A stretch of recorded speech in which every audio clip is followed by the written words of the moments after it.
Good morning, guys. So there was a recent video with Mr. Andrew Boyle and conversation with the Senator Kevin Kramer, I believe.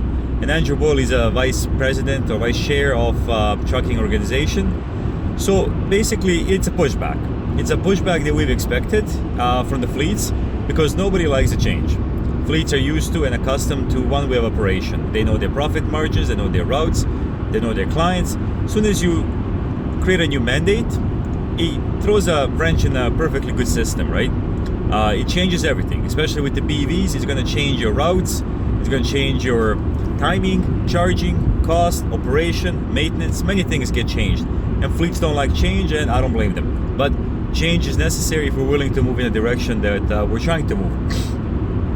So with the last video, while I do agree it is accurate, however, it should be debunked to an extent where there is some truth and there is some bit of a foggy gray area. First thing that he mentioned was, I believe he mentioned one of the fleets tried to upgrade to 30 BEVs, and there was just a lack of infrastructure, or actually lack of output from the electricity to upgrade your grid. And the same thing was mentioned about the forklifts, trying to upgrade the forklifts to electrical, and they're having some sort of a charging system within the building. Everything is accurate, but however, you need to understand is depending where you're located, right? If you're located in a center of an industrial zone or rural area, your odds of upgrading your grid are highly possible depending on the usage. Versus somewhere in the middle of the boonies where you have a single residential line feeding the system, how are you supposed to upgrade to a commercial standard, right? Or if your factory or whatnot is in the middle of a heavy residential area where the peak of you have high peaks and high drop-offs, so you don't have a sustained level of electricity, and you want to upgrade your grid for 30 BEVs, that's not going to work. So his statement, while it is accurate, also needs to be taken with a grain of salt depending on the location where you're located, right? A couple other statements, they are true, but obviously certain fleets, and I believe his fleet is excellent, however, they all need to fight to survive in this market.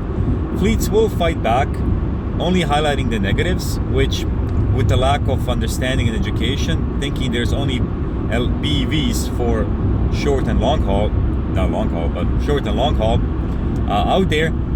It requires more education, where companies obviously like natural gas industry that are involved, or like Hyliion and Cummins, are giving solutions, not yet commercially available, but providing solutions for fleets. Now, misconception is that all fleets need to completely change their whole system immediately. While he didn't imply that, that's what he echoed on his statement. However, reality is mandates are starting in 2024, and only I believe 10% or a small percentage of your fleet needs to be converted. So you have a fleet of 10, you need one. If you have a fleet of 7, you need one. If you have a fleet of 100, you need 10. However, not right away. However, give it a couple of years, you will need to slowly adapt to that system. We are at the infancy of everything. Infancy of the units, charging, however, that will improve. That will greatly improve. So if you can voice your opinion on the platforms where you see senates, you see fleets questioning infrastructure, questioning units, write a comment, share it. The more opinions we have out there of reliable solutions, the better it's going to be for everybody to move this along. Cheers.